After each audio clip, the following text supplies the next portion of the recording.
கர்த்தருடைய நாமத்திற்கு மகிமை உண்டாவதாக. உங்களுக்கான தேவ வார்த்தை.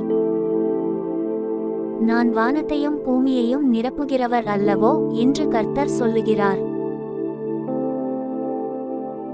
ஜெபம். அன்புள்ள பரலோக பிதாவே, கர்த்தாவே, நீர் வானத்தையும் பூமியையும் நிரப்புகிறவர், எங்கும் இருப்பவர். என் வாழ்வின் ஒவ்வொரு தருணத்திலும் உமது சந்நிதி என்னோடு இருப்பதை நினைவில் வைத்து வாழ உதவி செய்யும்.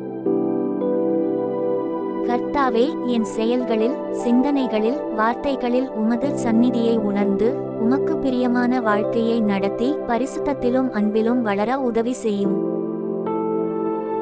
இயேசுவின் நாமத்தில் ஜெபிக்கிறோம் எங்கள் நல்ல பிதாவே. ஆமென்.